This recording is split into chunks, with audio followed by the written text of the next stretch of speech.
Assalamualaikum warahmatullahi wabarakatuh. Terima kasih, Anda telah kembali di channel YouTube kami.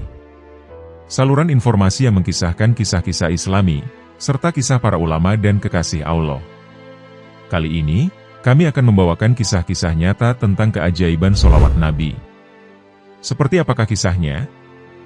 Dan benarkah orang yang membiasakan sholawat Nabi akan mendapat keajaiban secara tak terduga? Bahkan terhindar dari azab kubur.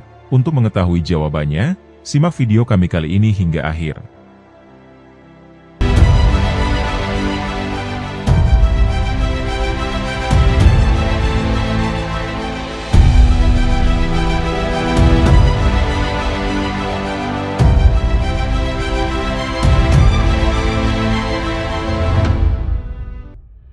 Ulama yang dipotong lidahnya karena bersolawat. Pada zaman dahulu, ada seorang penyair hebat yang sangat terkenal. Penyair hebat itu bernama Syekh Farozdak. Ia selalu asyik memuji Rasulullah SAW dengan syair-syairnya, dan mempunyai kebiasaan melaksanakan ibadah haji setiap tahunnya. Suatu ketika ia sedang melaksanakan ibadah haji, kemudian berziarah ke makam Rasulullah SAW, dan membaca qasidah atau syair pujian kepada Nabi. Pada waktu itu, ada salah seorang yang mendengar Syekh Farozdak melantunkan qasidah, yang memuji kebesaran Rasulullah SAW. Setelah selesai membaca qasidah, orang itu menemui Syekh Farozdak dan mengajaknya untuk makan siang di rumahnya. Dengan senang hati, Syekh Farozdak pun menerima ajakan orang tersebut. Setelah berjalan jauh hingga keluar dari Madinah, maka sampailah ke rumah yang dituju. Sesampainya di dalam rumah, orang tersebut memegangi sang penyair, dan berkata, "Sungguh aku sangat membenci orang-orang yang memuji-muji Muhammad. Dan alasan engkau kubawa ke sini adalah, agar aku bisa memotong lidahmu dengan mudah." Maka orang itu menarik lidah Syekh Farozdak lalu memotongnya. Dia kemudian berkata, "Ambillah potongan lidahmu ini, dan pergilah untuk kembali memuji Muhammad." Maka sang penyair pun menangis karena rasa sakit, dan juga sedih tidak bisa lagi membaca syair untuk Sayyidina Muhammad SAW. Kemudian beliau datang ke makam Rasulullah SAW, seraya berdoa, "Ya Allah, jika penghuni makam ini tidak suka atas pujian-pujian yang aku lantunkan untuknya, maka biarkan aku tidak lagi bisa berbicara seumur hidupku. Karena aku tidak butuh kepada lidah ini, kecuali hanya untuk memujimu dan memuji nabimu. Namun jika engkau dan nabimu meridhoinya, maka kembalikanlah lidahku ini ke mulutku seperti semula." Syekh Farozdak terus menangis, hingga ia tertidur, dan bermimpi jumpa dengan Rasulullah SAW. Pada perjumpaan mimpi itu sang Nabi berkata, "Aku senang mendengar pujian-pujianmu. Berikanlah potongan lidahmu kepadaku."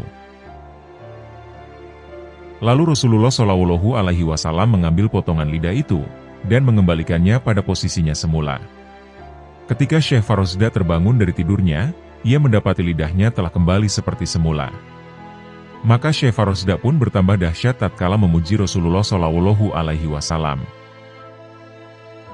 Hingga di tahun selanjutnya, Syekh Farozdak datang lagi menziarahi Rasulullah SAW, dan kembali membaca pujian-pujian untuk Rasulullah SAW.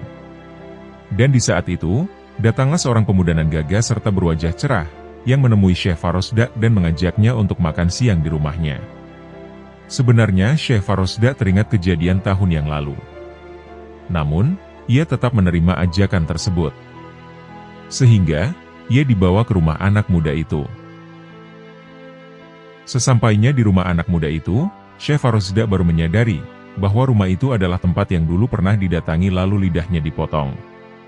Anak muda itu pun meminta Syekh Farozdak untuk masuk, yang akhirnya ia pun masuk ke dalam rumah itu, hingga mendapati sebuah kurungan besar terbuat dari besi. Dan ternyata, di dalamnya ada kera yang sangat besar, dan terlihat sangat beringas. Maka anak muda itu berkata, "Engkau lihat kera besar yang di dalam kandang itu, dia adalah ayahku yang dulu telah memotong lidahmu."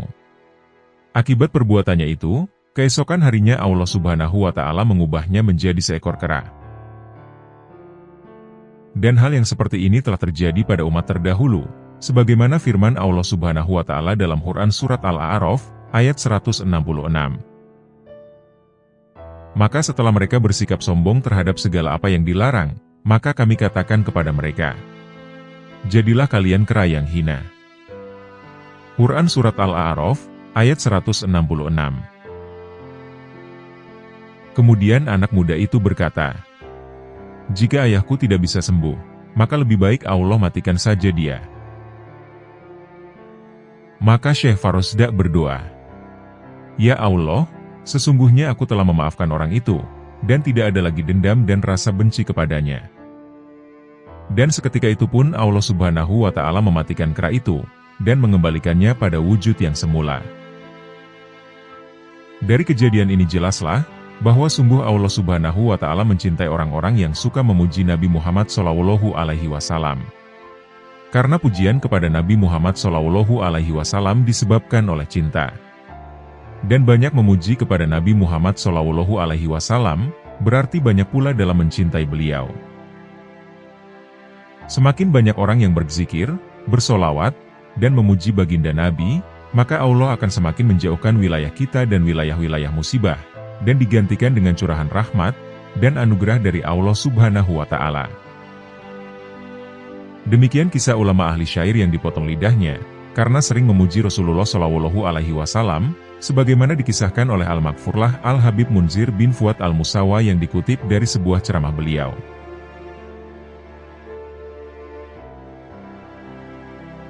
Jenazah yang bercahaya karena rajin bersolawat. Habib Ahmad bin Hasan Al-Aidrus dalam sebuah ceramahnya, beliau mengkisahkan seorang hamba yang meninggal dalam keadaan jenazahnya mengeluarkan cahaya. Pada zaman dahulu, ada seorang ulama sekaligus sufi bernama Abu Bakar Dalf Ibnu Jasdar Ashibli. Pada suatu kesempatan, beliau berkesempatan untuk berangkat haji. Tak ketinggalan, beliau juga menyertakan beberapa muridnya dalam ibadah haji tersebut. Namun di pertengahan jalan, ada salah satu muridnya meninggal dunia. Maka bersedihlah Syekh Abu Bakar Ashibli. Selepas itu, ia langsung mengurusi jenazah dari muridnya. Dan ketika mengurus jenazah itu, mereka semua seketika terkejut, karena melihat tubuhnya yang mendadak menjadi gelap seluruhnya.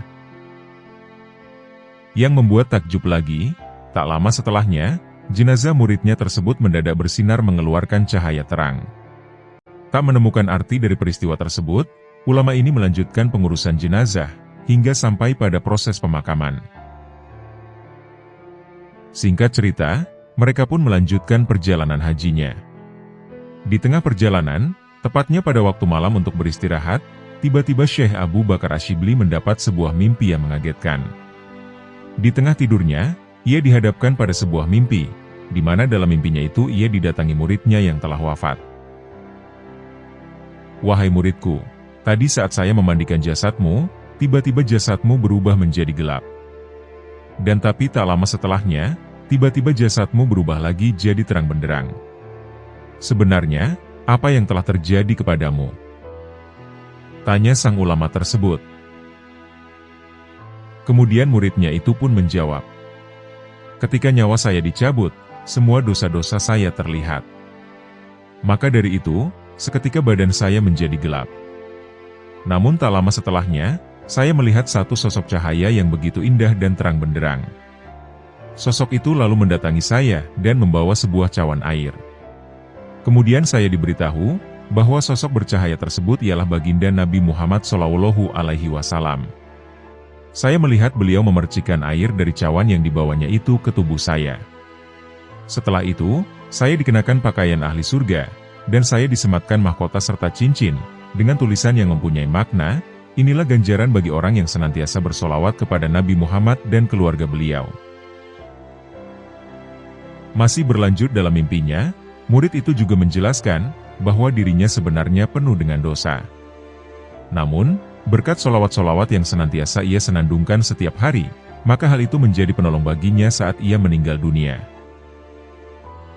Semua solawat-solawat itu kembali lagi kepadaku, yakni dalam bentuk syafaat dari Nabi Muhammad SAW, sehingga ia menjadi penyelamatku dari siksaan akhirat. Tatkala terbangun dari mimpinya, ulama itu pun mengambil kesimpulan, dan berpesan kepada seluruh muridnya, bahwasanya amalan sholawat kepada Nabi Muhammad jangan pernah dilewatkan, karenanya hal tersebut dapat menjadi penghapus bagi dosa-dosa kita. Maka dari itu, biasakanlah untuk melafalkan sholawat Nabi, setidaknya yang biasa disebutkan dalam bacaan sholat kita.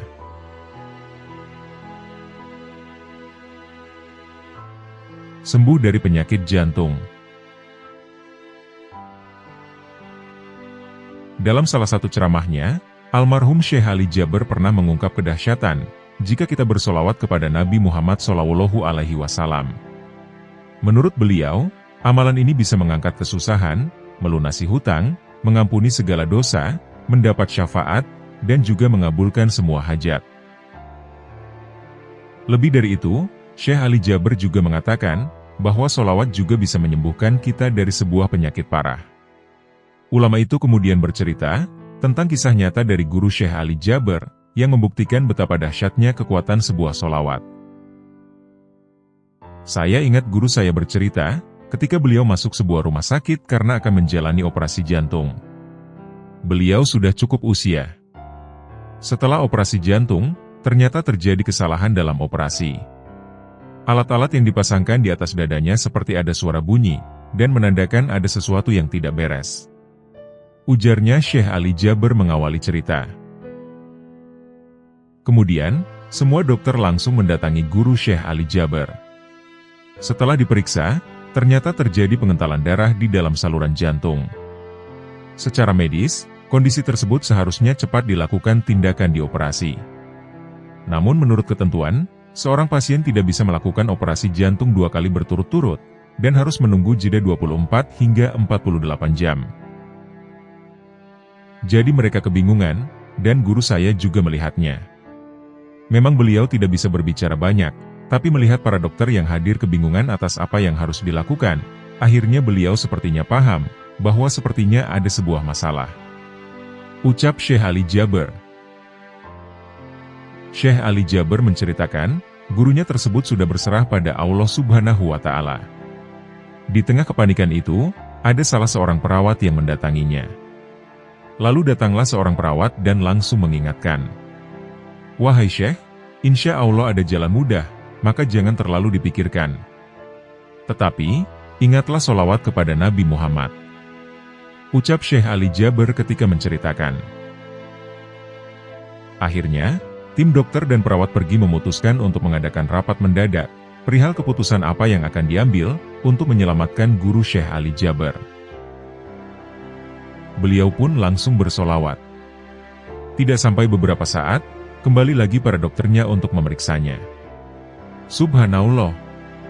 Yang tadinya ada masalah, dan harus segera diambil keputusan operasi, akhirnya seketika terangkatlah masalahnya. Ucap Syekh Ali Jaber.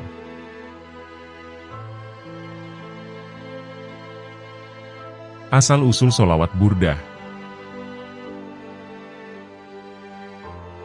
Solawat burdah mungkin sudah tidak asing di telinga masyarakat, khususnya di kalangan pondok pesantren salaf.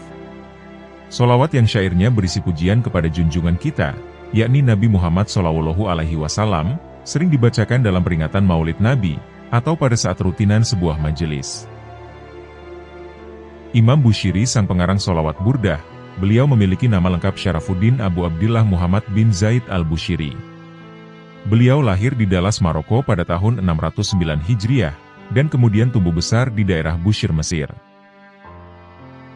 Imam Bushiri kecil tumbuh dalam dididikan secara langsung oleh ayahnya, yang juga ulama Al-Quran. Ia juga berguru kepada seorang sufi besar bernama Abdul Abbas Al-Mursi. Selain itu, Imam Bushiri juga mempelajari sastra Arab di Kairo, Mesir, yang akhirnya menjadikan ia sebagai seorang sastrawan ulung. Ciri khas syair yang terlahir dari pena beliau, dan menjadi pembeda syair selainnya, ialah kandungan makna di dalamnya. Terdapat pesan dan hikmah yang begitu mendalam, hingga mampu membuat si pembaca seolah-olah tenggelam dalam samudera kearifan. Tidak ada syair yang mampu membandingi syair yang ditulisnya. Keikhlasan serta kecintaan kepada Nabi Muhammad SAW mengantarkan dirinya kepada tingkat kemuliaan dan masyhur di kalangan para wali Allah di bumi, serta para malaikat yang berada di langit. Guru spiritual yang berperan penting bagi Imam Bushiri semasa hidupnya ialah sang wali kutub, Sayyidi Syekh Abu Al-Abbas Al-Mursi. Sanad keilmuannya bersambung hingga Sayyidi Abu Al-Hasan Asyadzili. Dari beliaulah Imam Bushiri mendapatkan ilmu dzahir dan batin. Terdapat cerita menarik di balik sholawat burdah yang digubahnya. Diceritakan bahwa saat itu Imam Bushiri mengalami sebuah penyakit yang melumpuhkan fungsi sebagian organ tubuhnya. Gundah melihat kondisi yang dialaminya, beliau bertekad untuk menuliskan sebuah qasidah yang berisikan pujian kepada sang Nabi. Beliau berharap agar Allah Subhanahu wa Ta'ala menyembuhkan dirinya berkat sholawat kepada sang kekasih. Maka mulailah Imam Bushiri menulis dan mengarang qasidah burdah, sembari membayangkan bahwa Rasulullah SAW berada di dekatnya dan mengawasi apa yang ia tulis saat mengarang burdah. Meskipun dikenal sebagai sastrawan ulung, beliau sempat mengalami kesusahan saat tulisannya sampai pada kalimat puncak pengetahuan tentang Rasulullah SAW bahwa sesungguhnya beliau adalah manusia. Pada saat menulis syair itu, beliau sama sekali tidak bisa melanjutkan penggalan kalimat syair yang beliau karang. Hingga akhirnya beliau pun tertidur, dan bermimpi bertemu dengan Nabi Muhammad SAW. Dalam mimpinya itu, beliau membacakan syair tersebut kepada baginda Nabi Muhammad SAW. Sampai pada kalimat, di puncak pengetahuan tentang Rasulullah SAW, bahwa sesungguhnya beliau adalah manusia. Imam Bushiri lalu terdiam, dan tidak bisa melanjutkan. Lalu Nabi Muhammad SAW bersabda, "Bacalah." Imam Bushiri pun mengaku, bahwa ia tak bisa melanjutkan potongan syair tersebut.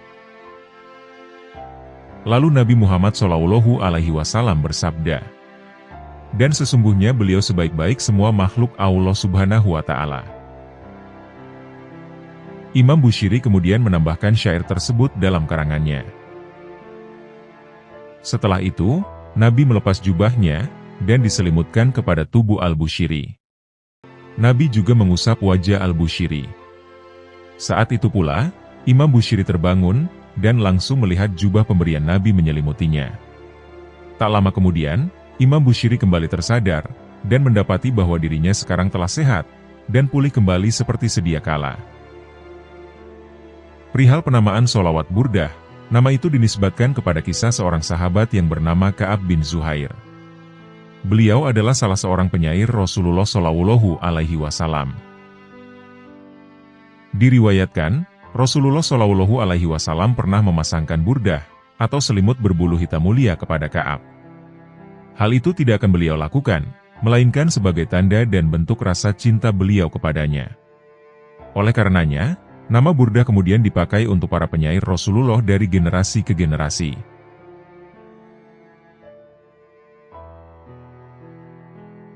Bersolawat 50.000 kali setiap hari.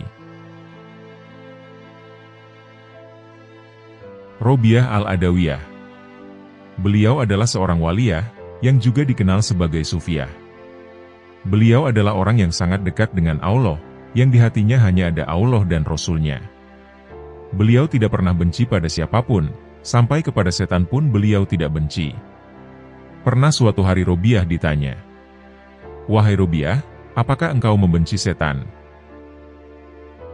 Maka dijawablah oleh Robiah, "Hatiku dimisalkan sebagai sebuah ruangan. Hatiku penuh dengan kecintaan kepada Allah dan Rasul-Nya, maka tidak ada sedikit pun ruang untuk membenci siapapun."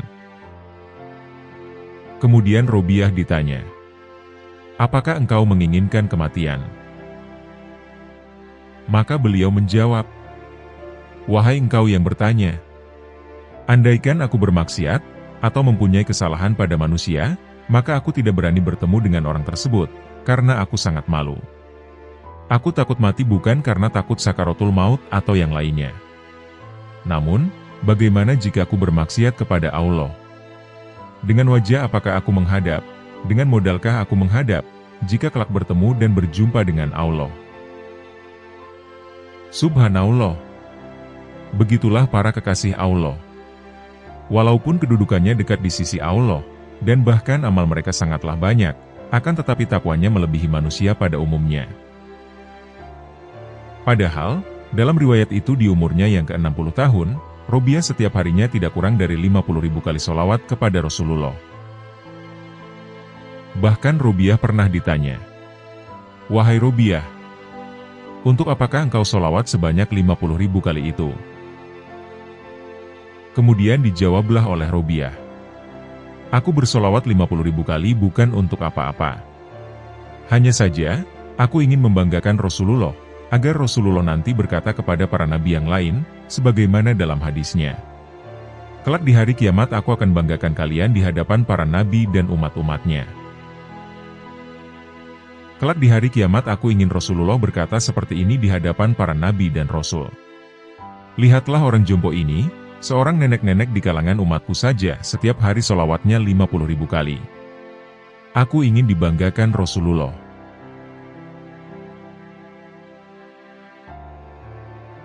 Keajaiban solawat Nabi. Seorang sufi pernah menceritakan pengalaman hidupnya tentang keajaiban dari amalan solawat Nabi Shallallahu Alaihi Wasallam. Ia menuturkan bahwa ada seorang penjahat yang sangat melampaui batas, yang kehidupannya hanya diisi dengan perbuatan-perbuatan maksiat. Demikian tenggelamnya penjahat itu ke dalam lumpur kemaksiatan, seperti kebiasaan mabuk-mabukan. Ia bahkan tidak bisa lagi membedakan mana hari kemarin, hari ini, dan hari esok. Sang sufi lalu menasehati sang penjahat, agar ia tidak mengulangi lagi kedurhakaannya, dan segera bertobat pada Allah Subhanahu wa Ta'ala. Namun demikian, seorang penjahat tetaplah penjahat. Nasihat sang sufi tidaklah digubrisnya. Ia tetap bersikeras untuk melakukan perbuatan-perbuatan bejatnya, sampai sang ajal datang menjemputnya.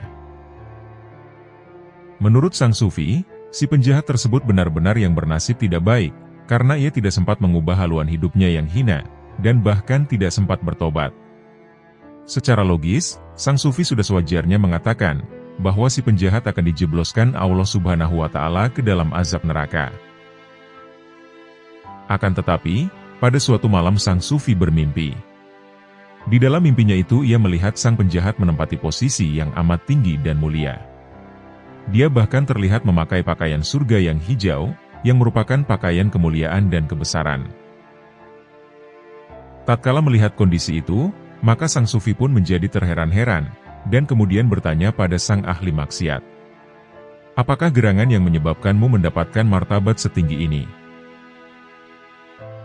Sang ahli maksiat lalu menjawab, "Wahai sang sufi, ketika aku hadir di suatu majelis yang sedang melakukan zikir, aku mendengarkan orang yang alim yang ada di situ, dan berkata, barang siapa yang bersolawat atas Nabi Muhammad SAW, niscaya menjadi wajib baginya mendapatkan surga." Kemudian sang alim itu melantangkan suaranya, demi membacakan solawat atas Nabi SAW. Dan aku pun beserta orang-orang yang hadir di sekitarnya mengangkat suara, untuk melakukan hal yang sama. Maka, pada saat itulah aku dan kami semua diampuni, serta mendapat rahmat dari Allah Subhanahu wa Ta'ala, yang maha pemurah terhadap nikmatnya.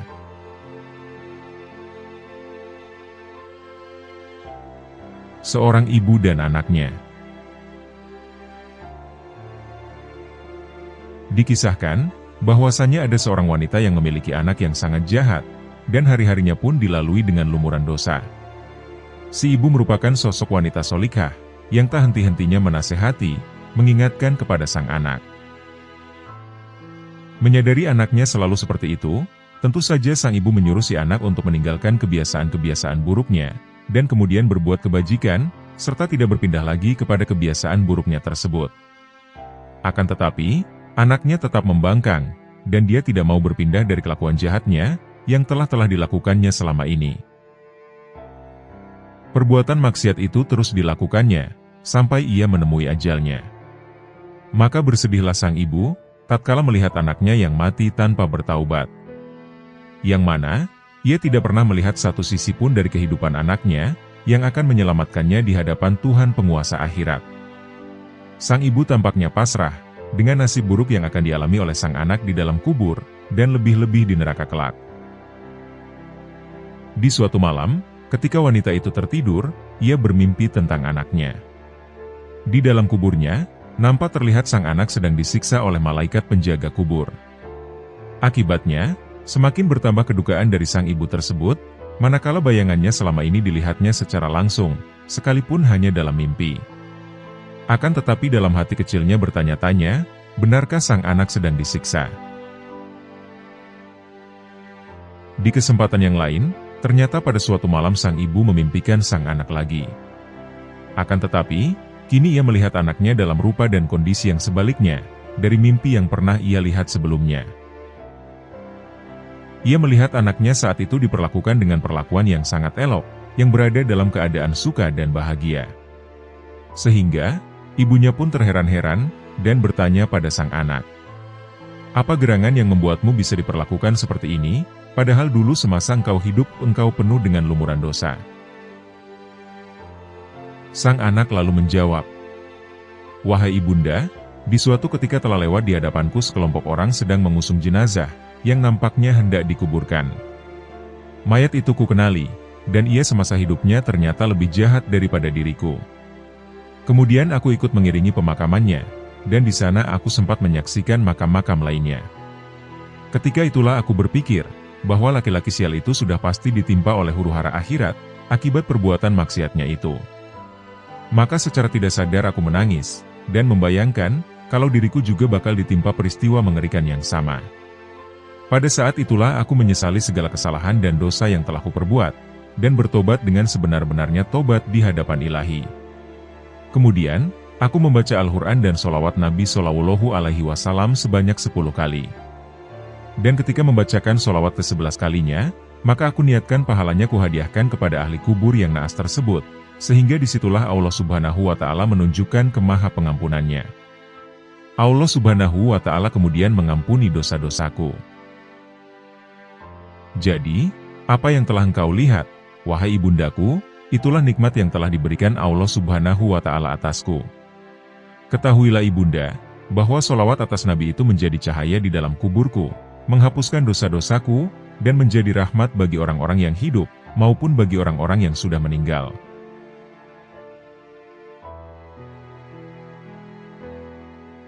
Unta menjadi saksi bagi orang yang difitnah. Pada masa permulaan Islam di zaman Rasulullah, terdapat seorang muslim yang difitnah telah mencuri seekor unta. Pemfitnahnya mengajukan saksi-saksi palsu, yakni orang-orang munafik, yang dikenal tidak segan untuk bersumpah palsu. Maka, orang yang seyogianya tak bersalah itu, akhirnya diputus oleh hakim sebagai pencuri. Menurut hukum Islam, seorang pencuri harus dihukum potong tangan. Lalu, orang mukmin yang malang ini pun kemudian berdoa kepada Allah. "Wahai Tuhanku, Engkau Maha Kuasa atas segala sesuatu. Sebagaimana yang telah Engkau ketahui, mereka telah memfitnahku, dan aku tidak mencuri unta itu. Engkaulah yang Maha Tahu. Maka dari itu, selamatkanlah aku dari kehinaan ini, karena aku telah bersolawat pada Nabi paling mulia. Engkaulah Zat yang Maha Kuasa. Maka izinkanlah unta itu berbicara, dan jadikanlah ia sebagai saksiku." Setelah berdoa demikian, dia menangis dengan keras, dan rahmat Allah Subhanahu wa Ta'ala pun meliputi dirinya. Sesungguhnya Allah lah Zat yang Maha Kuasa, dan tak sulit baginya untuk membuat unta tersebut dapat berbicara dengan bahasa manusia. Tak lama setelahnya tiba-tiba hewan ini berkata, "Ya Rasulullah, sesungguhnya diriku milik orang beriman ini. Orang-orang itu adalah saksi palsu, dan si pemfitnah telah membuat tuduhan palsu terhadap orang mukmin sejati ini." Lantas unta tersebut mendekati pemiliknya dengan sikap tunduk, dan kemudian duduk di depannya. Sehingga, terkuaklah kebohongan saksi-saksi palsu ini, dan mereka tak dapat berkutik dengan kesaksian unta itu dan merasa malu. Seiring dengan itu, tumbuhlah cahaya iman dalam hati orang-orang yang turut menyaksikan peristiwa menakjubkan ini. Nabi Muhammad SAW kemudian bertanaya, "Wahai orang mukmin, bagaimana engkau dapat memperoleh keajaiban itu?" Orang mukmin tadi lalu menjawab, "Ya Rasulullah, saya selalu bersolawat kepadamu 10 kali sebelum tidur."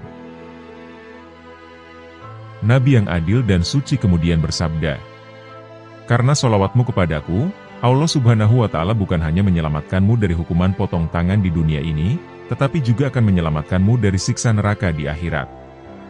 Barang siapa bersolawat kepadaku 10 kali pada sore hari, dan 10 kali pada pagi hari, maka Allah Subhanahu wa Ta'ala akan membangkitkannya bersama para nabi kesayangan dan kepercayaannya, serta para wali-wali yang patuh. Dan dia akan melimpahkan berkah kepadanya, sebagaimana berkah kepada para nabinya."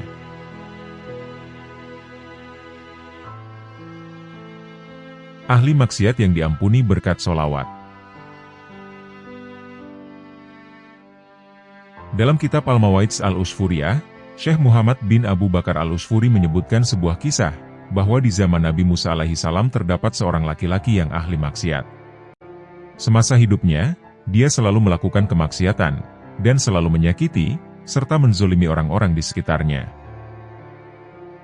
Suatu ketika, laki-laki tersebut terkena penyakit, dan kemudian meninggal dunia. Karena semasa hidupnya dia selalu menyakiti dan menzolimi orang lain, serta selalu berbuat maksiat. Maka, orang-orang di sekitarnya kemudian membiarkan jenazahnya, dan menelantarkannya, dengan cara dibuang di tempat sampah di dekat pasar.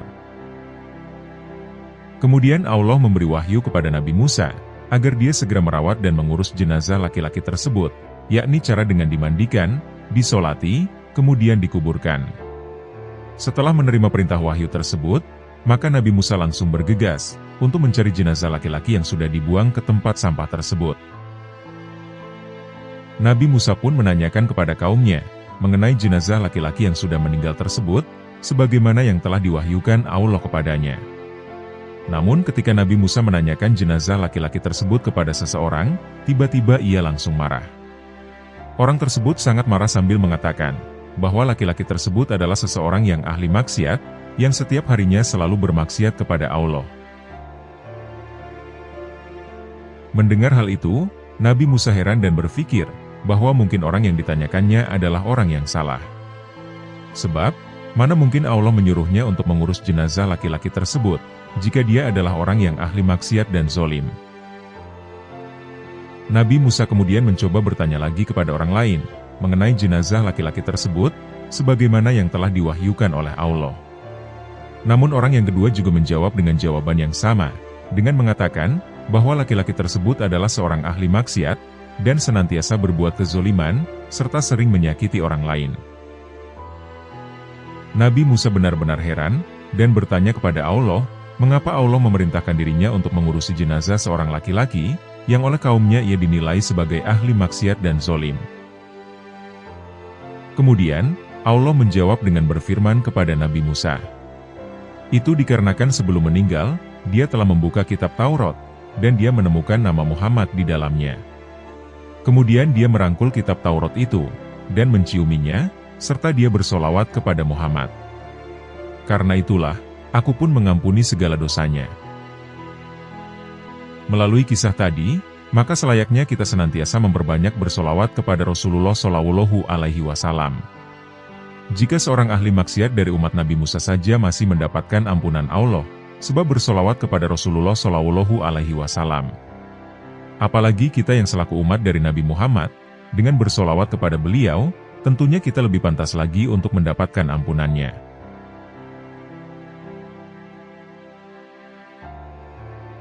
Mendapat hadiah dari malaikat karena bersolawat. Dikisahkan oleh Imam Syibli rahimahullah wa nafa'an nabi, bahwasanya, beliau pernah bermimpi bertemu dengan tetangganya.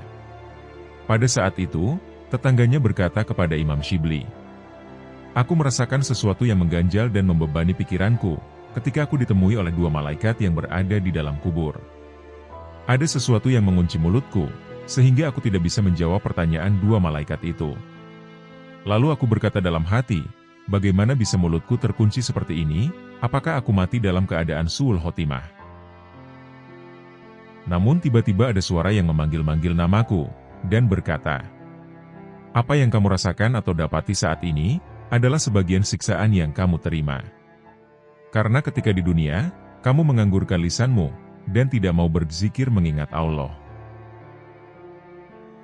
Dan ketika kedua malaikat yang ada di dalam kubur akan memukulku, tiba-tiba saja ada seseorang yang menghalang-halangi kedua malaikat tersebut yang hendak memukulku. Dia adalah seorang laki-laki yang sangat tampan, dan wangi harum tubuhnya. Kemudian aku bertanya kepadanya, "Siapakah kamu ini sebenarnya?" Dia pun lalu menjawab, "Semoga Allah memberi rahmat kepadamu. Aku adalah malaikat yang dijadikan oleh Allah, karena tulisan sholawatmu kepada baginda Nabi Shallallahu Alaihi Wasallam. Dan aku sekarang ditugaskan untuk menolongmu dari tiap-tiap keburukan." Subhanallah. Sungguh istimewa manfaat dari bersolawat kepada Rasulullah. Semoga Allah selalu memberikan rahmatnya kepada kita semua, dan semoga kita bisa meninggal dalam keadaan husnul khotimah. Kisah ini dinukil dari kitab Irsyadul Ibad, karya Syaikh Zainuddin bin Abdul Aziz Al-Malibari.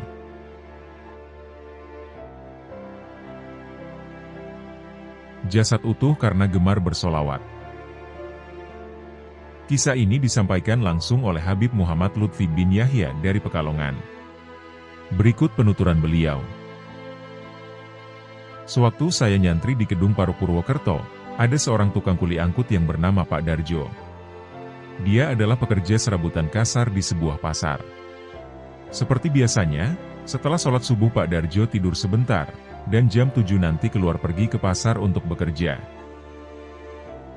Singkat cerita, Pak Darjo meninggal dunia. Dan setelah 9 tahun lamanya, anaknya pun menyusul wafat. Pada saat anaknya akan dimakamkan, ternyata didapatkan tanah tempat kuburan sempit. Sementara, banyak orang soleh yang dimakamkan di kuburan tersebut, seperti ayahnya Mbah Kiai Abdul Malik, yaitu Kiai Ilyas. Akhirnya, disepakatilah anak Pak Darjo akan dimakamkan di tempat kuburan Pak Darjo, yang diketahui sudah lama meninggal dunia. Pada saat kuburan Pak Darjo dibongkar, ternyata didapatkan kain kafannya masih utuh, padahal sudah 9 tahunan Pak Darjo wafat. Bahkan dari kubur Pak Darjo tercium harum wangi luar biasa, seperti baru saja ia dimakamkan beberapa jam yang lalu. Melihat kejadian ini, saya menghadap ke guru saya, yakni Mbah Kiai Abdul Malik. Saat itu, Mbah Kiai Abdul Malik sedang duduk santai di depan rumah, dan tampak tersenyum melihat kedatangan saya. Tiba-tiba Mbah Malik berkata, "Bagaimana kondisi mayatnya Darjo? Apakah jasadnya masih utuh?" Belum juga saya bicara, tetapi Mbah Malik sudah menjelaskan maksud pembicaraan saya itu. Kemudian beliau pun menjelaskan tentang kehidupan Pak Darjo. Mbah Malik kemudian bercerita, si Darjo itu orang yang ahli solawat, dan tidak pernah meninggalkan baca solawat. Tiap malam ia istiqomah, dan tidak akan tidur sebelum membaca 16.000 kali solawat. Solawat yang dibaca Pak Darjo adalah, Allahumma sholli ala Muhammad, Allahumma sholli ala Muhammad. Itulah Pak Darjo, lahirnya sebagai seorang kuli kasar, tetapi termasuk dalam golongan orang soleh. Maulana Habib Lutfi bin Yahya kemudian berpesan kepada kita umat Islam. Kita tidak harus membaca solawat 16.000 kali. Minimal 300 kali saja setiap malam sudah bagus. Barang siapa yang membaca solawat tiap hari buat keluarga dan putra-putrinya tiap malam 300 kali, insya Allah putra-putrinya akan diberkahi. Dan jika nakal, senakal apapun anaknya, pada waktunya akan menjadi baik. Insya Allah.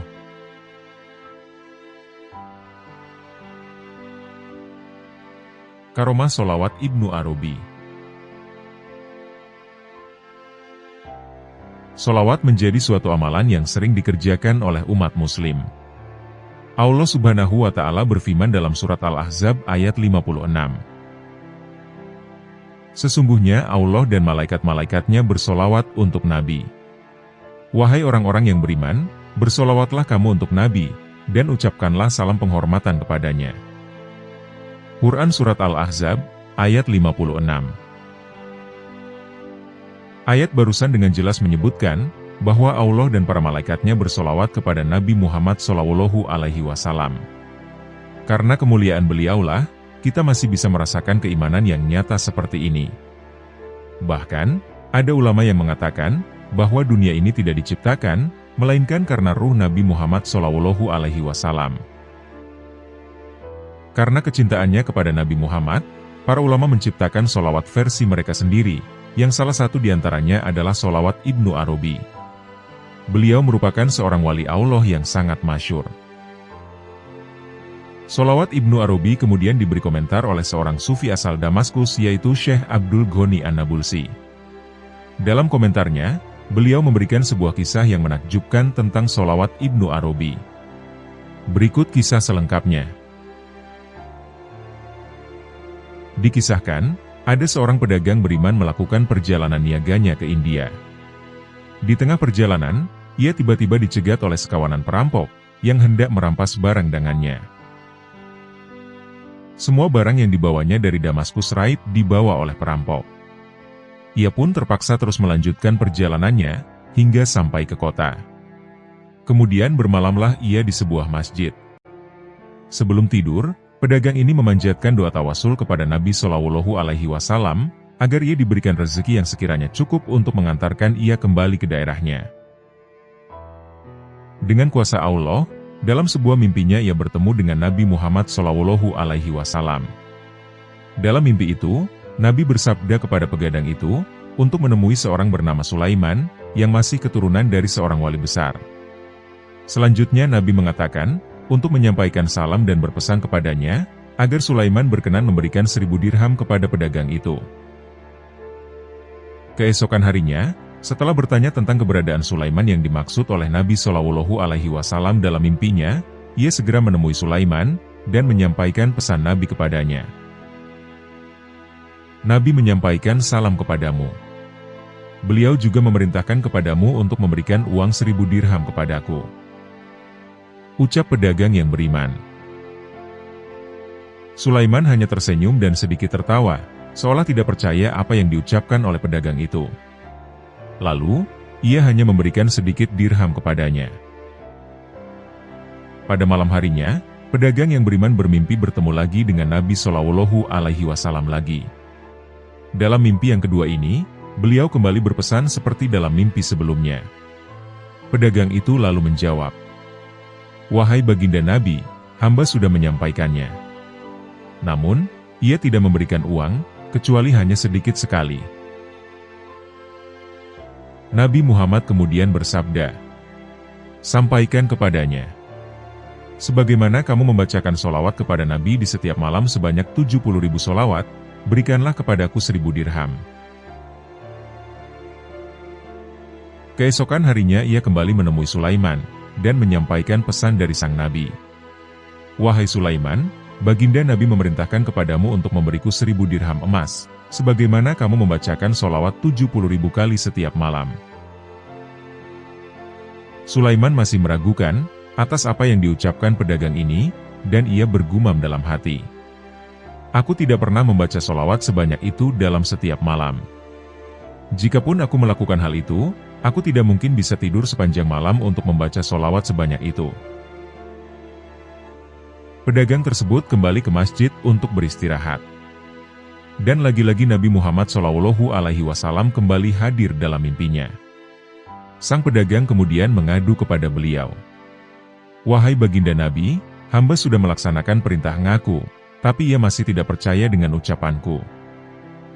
Ucapnya sambil mengeluh kepada Nabi. Lalu Nabi bersabda kepadanya, "Sebagaimana kamu membaca solawat kepada Nabi di setiap malam, yang mana solawat tersebut menggantikan 70.000 solawat kepada Nabi, dan pahalanya menyamai solawat Dalailul Khairat. Maka, berikan kepadaku uang sebesar 1000 dirham."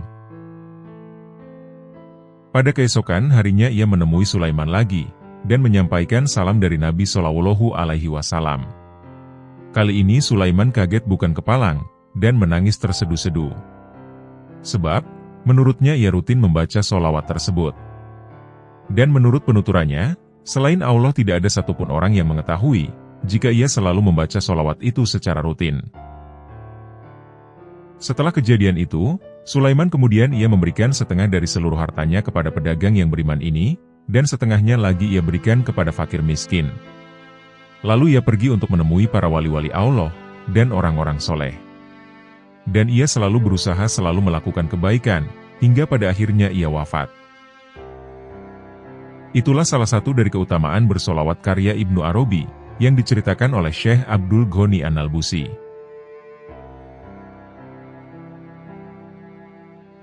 Pada suatu hari, Al-Habib Abdurrahman bin Muhammad bin Husain Al-Masyhur pernah menghadiri acara peringatan Maulid, yang saat itu diadakan oleh Al-Habib Ali Al-Habsyi di Seiwun Hadramaut Yaman. Saat itu, Sayyidi Al-Habib Abdurrahman duduk di samping kanannya Al-Habib Ali Al-Habsyi, dan berhadapan dengan pagar masjid. Tiba-tiba, Sayyidi Al-Habib Abdurrahman melihat pagar tembok itu terbelah, dan tampak sosok Rasulullah yang seakan keluar dari pagar itu. Setelah acara maulid selesai, Al-Habib Ali Al-Habsyi menghampiri Sayyidi Al-Habib Abdurrahman, sembari beliau bertanya, "Apakah engkau tadi melihat baginda Nabi?" "Iya, saya juga melihatnya," jawab Sayyidi Al-Habib Abdurrahman. Al-Habib Ali Al-Habsyi berkata, "Wahai Habib Abdurrahman, semoga keberuntungan selalu untukmu." Lalu Sayyidi Al-Habib Abdurrahman balas berkata, "Akan tetapi, apakah yang aku terima, sama dengan apa yang engkau dapatkan?" Al-Habib Ali Al-Habsyi kemudian berkata, "Iya, dengan hasil apa yang engkau bagikan." Walhasil, kemampuan dapat melihat Rasulullah dalam keadaan terjaga saat pembacaan maulid Nabi dan lainnya, adalah bagian karomah dari karomah para wali, sebagaimana yang telah dijelaskan oleh Ibnu Hajar Al-Haytami dalam Al-Fatawa Al-Hadisiyah. Apakah mungkin, di masa sekarang bisa berkumpul dengan Nabi dalam keadaan terjaga, dan mendapatkan ilmu dari beliau? Ibnu Hajar kemudian menjawab, "Iya. Hal yang demikian itu adalah mungkin terjadi.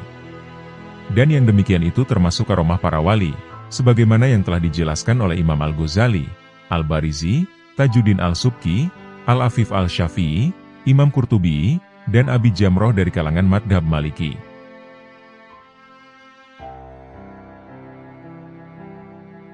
Selamat dari kekeringan berkat solawat. Keutamaan dan faedah solawat sudah tidak diragukan lagi. Terdapat banyak kisah-kisah ajaib pada masa lampau, maupun pada zaman ini, yang menerangkan tentang keutamaan dari solawat Nabi. Yang mana, banyak dari mereka yang mendapat kemaslahatan, berkat mengamalkan solawat Nabi. Di antara fadilah dari solawat, telah disebutkan baginda mulia Nabi dalam hadis berikut. "Barang siapa yang bersolawat untukku sekali, maka Allah akan bersolawat untuknya 10 kali, diampuni 10 dosa-dosanya, dan diangkat baginya 10 derajat." Hadis riwayat Ahmad, An-Nasai, dan Al-Hakim.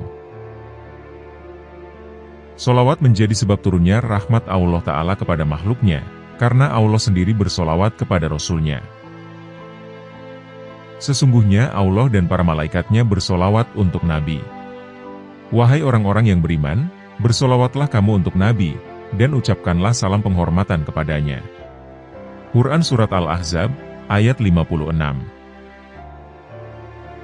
Berikut ini adalah salah satu kisah mengenai dahsyatnya keberkahan solawat, yakni sebuah desa yang diselamatkan Allah dari kekeringan berkat amalan solawat. Syekh Ali Jumu'ah, seorang ulama besar Mesir yang sangat berpengaruh di Timur Tengah, beliau mengatakan, "Sebab-sebab sedikitnya barokah di zaman kita ini adalah enggannya sebagian dari kita untuk memperbanyak solawat kepada Nabi Muhammad SAW.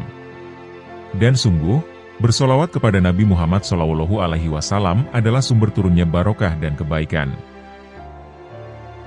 Dikisahkan, ada sebuah desa di negeri Maroko sedang tertimpa paceklik dan kekeringan. Maka, datanglah seorang anak perempuan duduk di sekitar sumur yang telah kering. Dan tempat itu, dia kemudian berdoa kepada Allah, sehingga seketika itu terpancarlah air. Melihat peristiwa luar biasa itu, maka Syekh Jazuli mendatanginya, dan menanyakan perihal doa yang dia panjatkan. Anak perempuan kecil itu lalu menjawab, Aku tidak memohon sesuatu pun kepada Allah Ta'ala, kecuali dengan bersolawat kepada Nabi Muhammad SAW. Ternyata, anak perempuan itu duduk di samping sumur, kemudian dia bersolawat kepada Nabi SAW. Maka Allah melihat perempuan tersebut dengan pandangan rahmat, dan mengabulkan doanya. Sehingga, sumur itu kemudian memancarkan sumber mata air, dan desa tersebut kemudian selamat dari bencana kekeringan. Dan dari kejadian tersebutlah, yang menjadi sebab ulama Syekh Jazuli mengarang kitabnya Dalailul Khairat. Yang mana, kini kitab tersebut telah tersebar ke seluruh penjuru dunia, dan mengajarkan mereka jenis-jenis sholawat yang sangat barokah.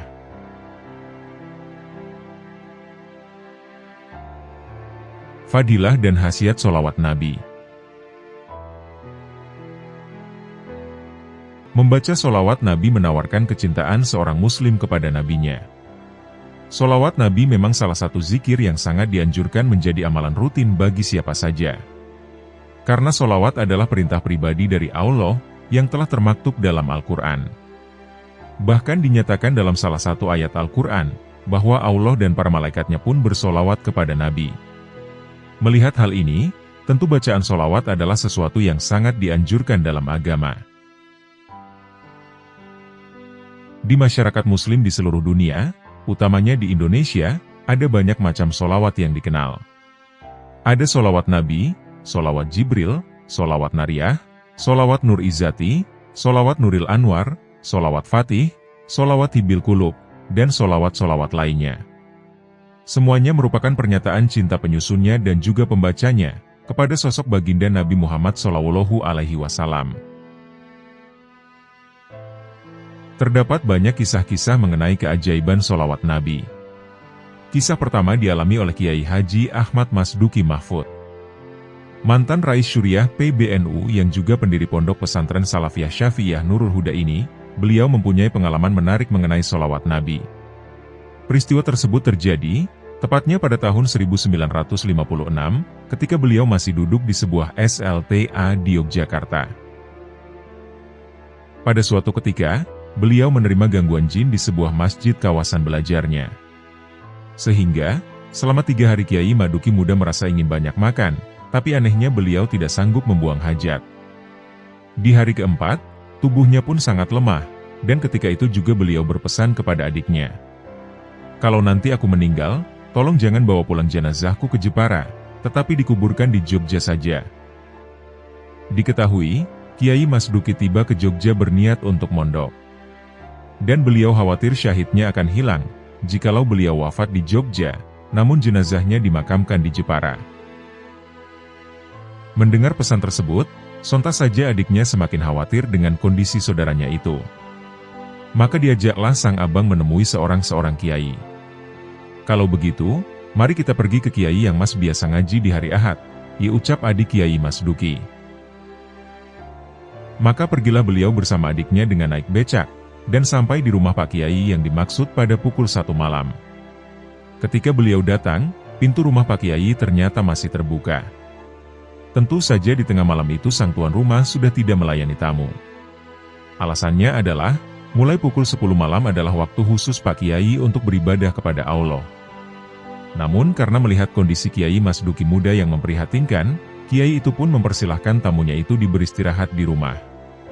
Akhirnya, Kiai Masduki Muda pun tertidur di rumah Kiai itu.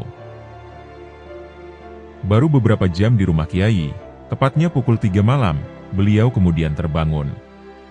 Alasannya, bahwa Kiai Masduki Muda merasa mulas, dan sangat ingin sekali membuang hajat. Dan setelah itu, rasa sakit dan lemas yang dirasakan sedikit hilang. Pada pagi harinya, badan Kiai Masduki masih merasa tidak enak, dan ingin bertemu dengan Pak Kiai.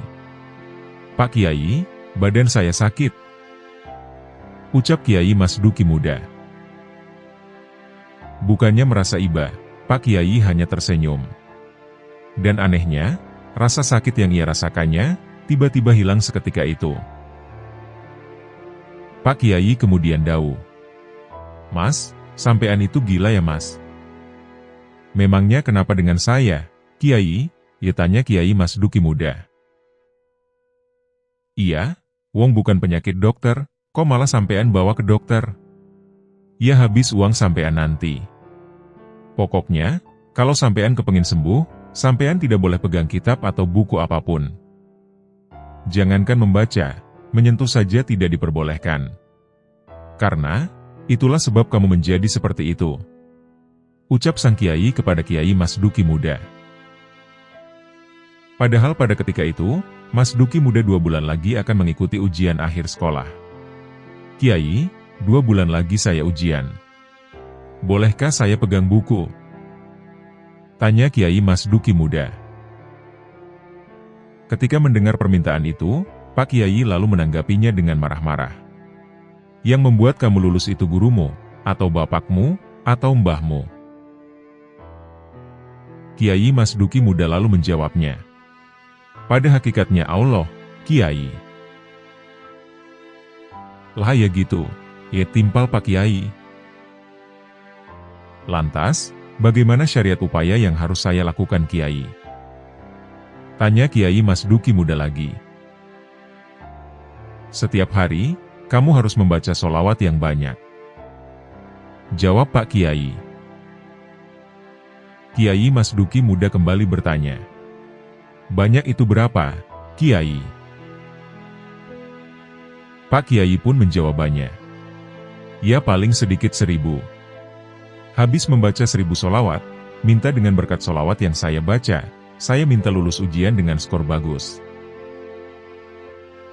Walhasil, Kiai Mas Duki muda tidak berani sama sekali memegang kitab maupun buku.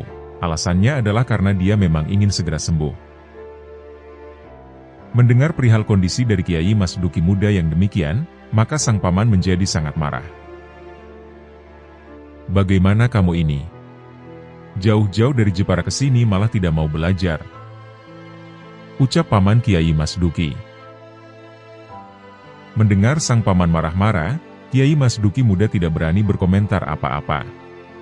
Karena, ia masih menuruti dawuh Kiai, untuk tidak sedikit pun menyentuh kitab atau buku. Menjelang ujian pelajaran bahasa Jerman, bukunya ternyata diganti oleh gurunya dengan buku yang baru. Karena masih dihentikan menyentuh buku, maka Kiai Mas Duki tetap taat titah Kiai. Dan setelah ujian, Mas Duki muda dipanggil guru bahasa Jerman. Pak guru berkata, kamu harus mengulang Mas Duki.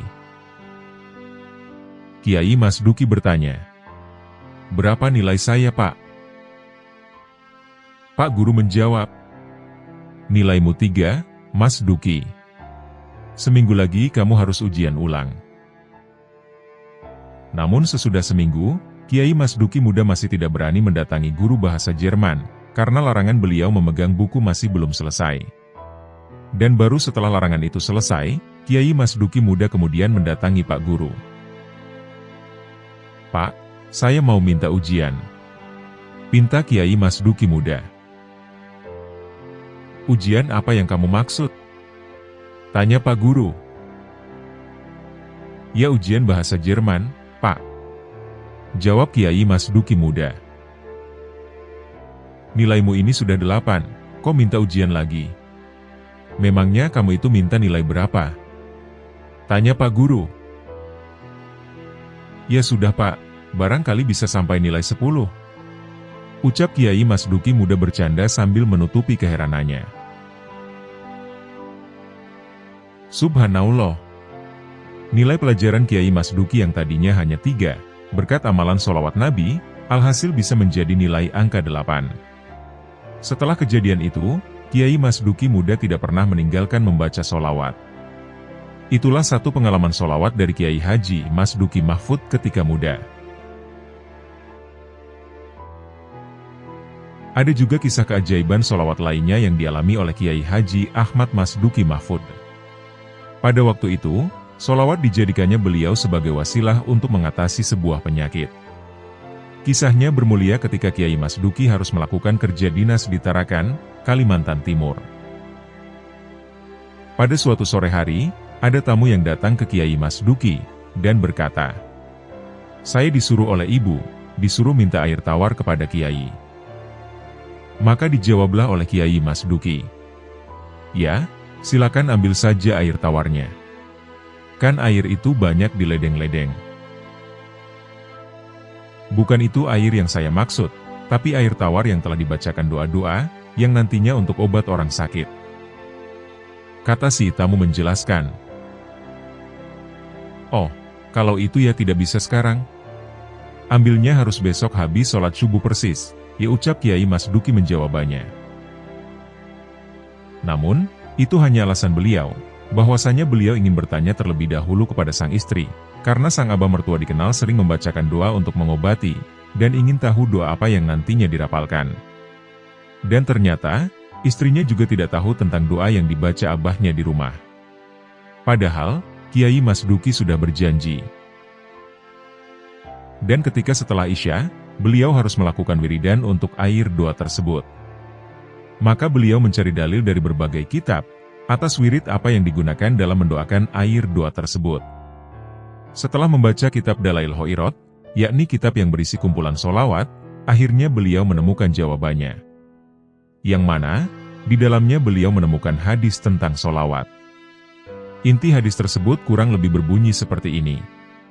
Barang siapa yang baca solawat sekali, maka Allah akan memberi 10 rahmat. Dan jika membaca solawat 10, maka Allah akan memberi 100 rahmat. Dan jika membaca solawat 100, maka Allah akan memberi 1000 rahmat. Dan tidak ada orang yang telah membaca solawat sebanyak 1000, kecuali Allah telah mengabulkan permintaannya. Setelah mencari di aneka macam kitab, akhirnya ketemulah hadis tersebut sebagai jawabannya.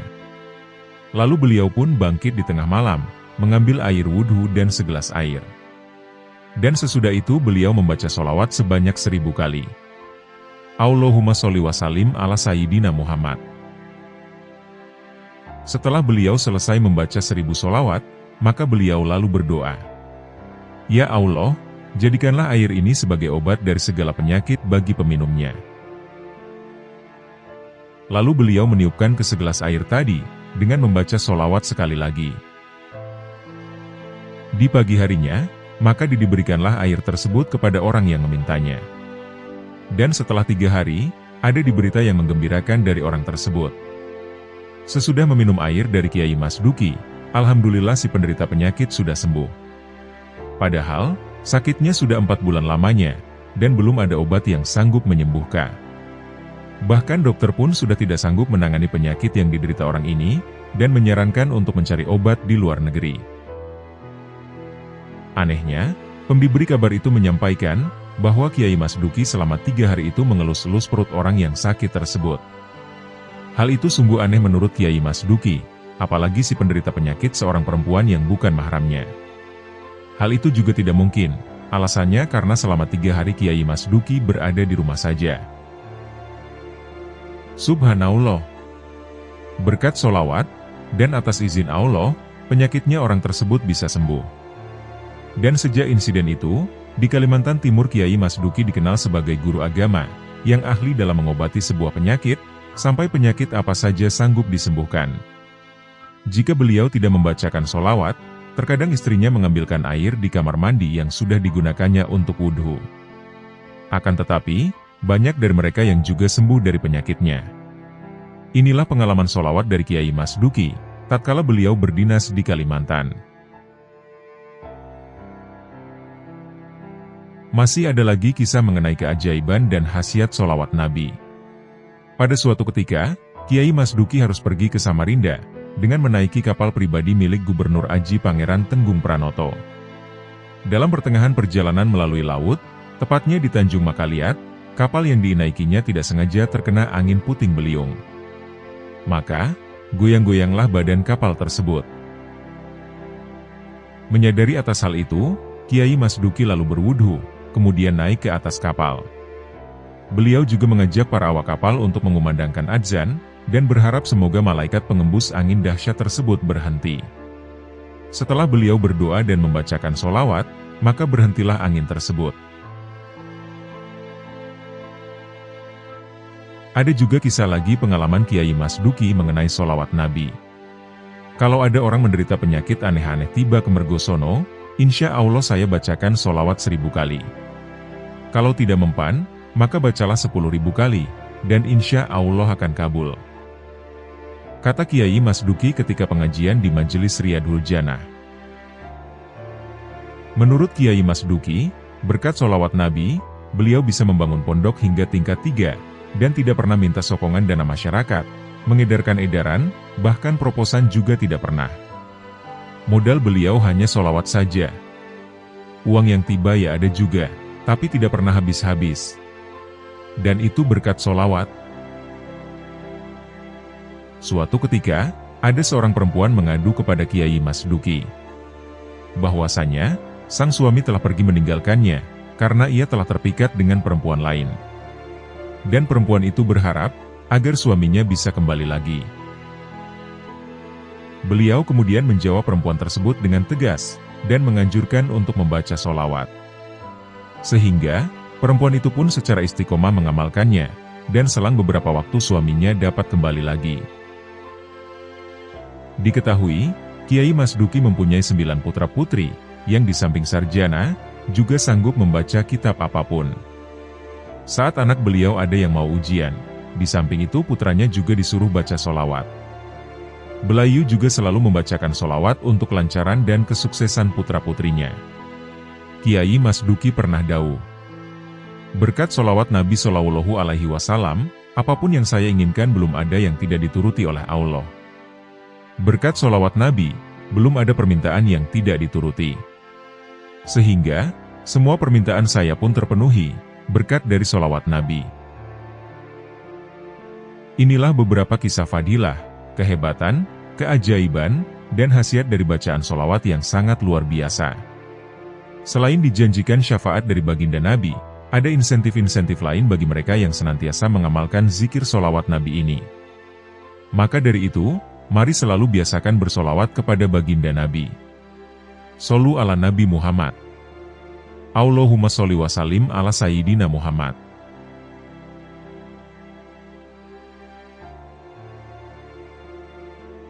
Mendapat pertolongan berkat amalan solawat.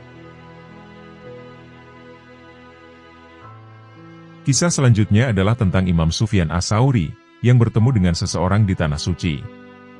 Saat itu, beliau melihat seseorang, yang setiap kali ia mengangkat kakinya untuk melangkah, ia senantiasa membaca sholawat atas Nabi Muhammad SAW. Karena penasaran, beliau kemudian menyempatkan diri untuk bertanya sejenak. Sejak awal engkau telah meninggalkan bacaan tasbih dan tahlil, lalu menggantinya dengan hanya mengucapkan sholawat atas Nabi. Adakah alasan khusus bagimu dalam mengamalkannya? Tanya Al-Imam Sufyan Ats-Tsauri. Lantas orang itu balik bertanya, siapakah engkau? Semoga Allah mengampunimu. Sufyan Ats-Tsauri lalu menjawab, aku adalah Sufyan Ats-Tsauri. Orang itu berkata, sungguh, seandainya jika bukan karena engkau orang yang sangat istimewa, niscaya aku tidak akan memberitahukan atas rahasia kejadianku ini padamu. Kemudian berceritalah orang tadi. Kejadiannya berawal ketika aku melaksanakan ibadah haji bersama ayahku. Dalam perjalanan itu, ayahku meninggal dunia. Dan yang lebih mengagetkan lagi, kulihat wajahnya tampak menjadi hitam kelam. Dalam keadaan penuh duka dan kaget aku mengucapkan, Innalillahi wa inna ilaihi rojiun. Lalu kututup wajahnya dengan kain, setelah itu aku mandikan, dan kusolati jenazah ayahku. Karena terasa letih, aku pun sempat tertidur. Di dalam tidurku itulah, kemudian aku bermimpi melihat seseorang yang wajahnya sangat tampan, wangi, dan bercahaya sangat bersih bersinar. Aku melihat orang itu tiba-tiba mengusap wajah ayahku dengan tangannya, yang penuh cahaya. Lalu kulihat wajah ayahku langsung berubah menjadi putih bercahaya. Saat orang yang tampan itu hendak pergi, dengan spontan aku bertanya kepadanya, wahai hamba Allah, siapakah engkau ini? Mengapa wajah ayahku berubah menjadi putih bercahaya seperti ini, padahal sebelumnya wajahnya nampak hitam kelam? Orang itu lalu menjawab, apakah kau tidak mengenaliku? Aku adalah Muhammad Rasulullah, yang mempunyai mukjizat Al-Quran. Sesungguhnya ayahmu itu termasuk orang yang telah melampaui batas, banyak berbuat dosa, dan banyak melakukan maksiat semasa hidupnya. Walaupun begitu, Karena ia sering bersolawat kepadaku, maka saat sakratul mautnya aku datang untuk memberi syafaat kepadanya. Setelah itu, terbangunlah aku dari tidurku, dan kulihat wajah ayahku benar-benar berubah putih berseri, dan bercahaya.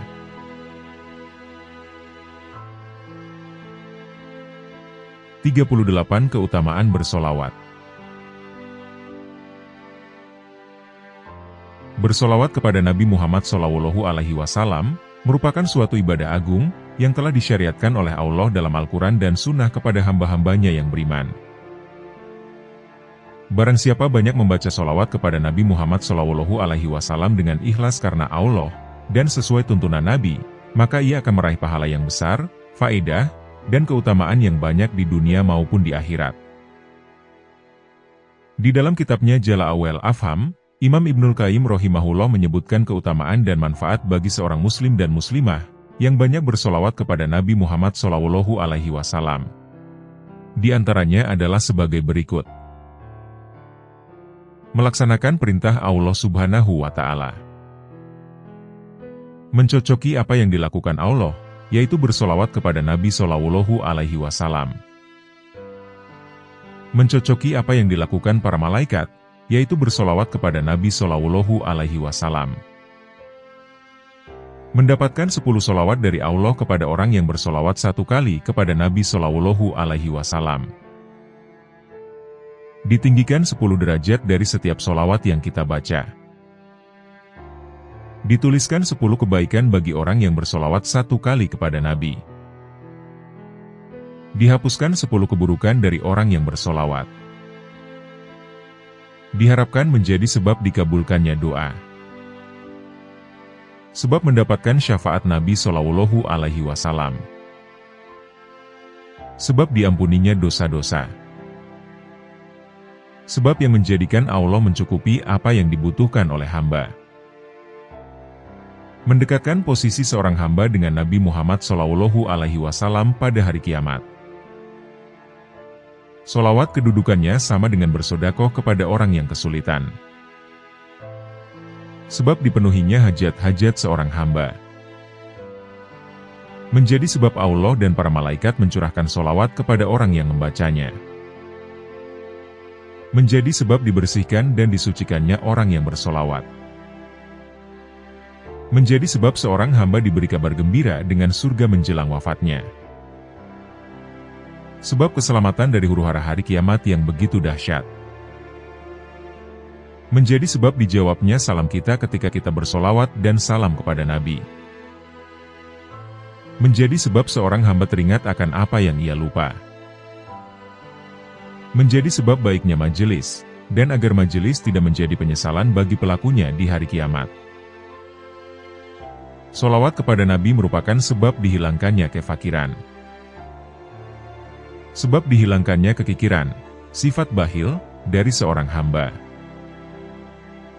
Solawat menyelamatkan pelakunya dari majelis yang busuk, yang tidak disebut di dalamnya nama Allah dan pujian kepadanya, serta nama Rasulullah dan solawat kepada beliau. Sebab sempurnanya khutbah atau pembicaraan. Menjadi sebab banyaknya cahaya pada hari kiamat, bagi seorang hamba ketika melintas di atas As-Sirat, yakni jembatan sangat kecil yang terbentang di atas neraka jahanam. Solawat dapat mengeluarkan seorang hamba dari sikap kasar dan kaku. Menjadi sebab terus-menerusnya pujian yang baik dari Allah di hadapan penduduk langit dan bumi, bagi orang yang bersolawat kepada Nabi. Menjadi sebab diberkahinya umur dan amalan orang yang bersolawat. Dan menjadi sebab untuk meraih berbagai kebaikan di dunia dan di akhirat. Menjadi sebab untuk mendapatkan rahmat Allah. Menjadi sebab terus-menerusnya cinta kita kepada Rasulullah SAW. Menjadi sebab terus-menerusnya cinta Nabi SAW kepada orang yang bersolawat. Menjadi sebab seorang hamba mendapatkan hidayah dan hatinya menjadi hidup. Menjadi sebab diperlihatkannya nama orang yang bersolawat kepada Nabi Muhammad SAW, karena ada malaikat yang ditugaskan menyampaikan solawat dan salam umat Islam kepada Nabi. menjadi sebab kokohnya kaki kita ketika berada di atas as-sirat, dan tidak tergelincir darinya. Menjadi sebab untuk menunaikan sebagian hak Nabi Shallallahu Alaihi Wasallam. Sholawat termasuk zikir dan syukur kepada Allah Ta'ala. Sholawat merupakan doa. Karena ketika kita bersolawat, berarti kita berdoa meminta kepada Allah, agar Allah memuji-muji kekasihnya, yakni Rasulullah Shallallahu Alaihi Wasallam.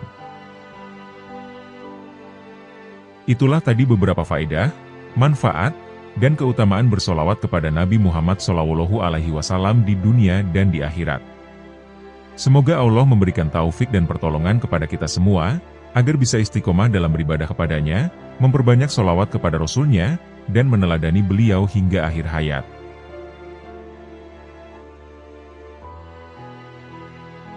Demikianlah tadi kisah-kisah tentang keajaiban dari solawat Nabi, serta keutamaan-keutamaannya. Semoga kita dapat mengambil hikmah dari kisah-kisah tadi. Dengan meneladani akhlak Nabi, serta memperbanyak bacaan solawat kepada baginda Nabi, semoga kelak di hari akhir kita diakui sebagai umat beliau, dan mendapat syafaat dari beliau. Dan semoga dengan apa yang telah kami sampaikan, dapat menambah ketakwaan kita kepada Allah Subhanahu wa Ta'ala. Wallahu a'lam bishawab.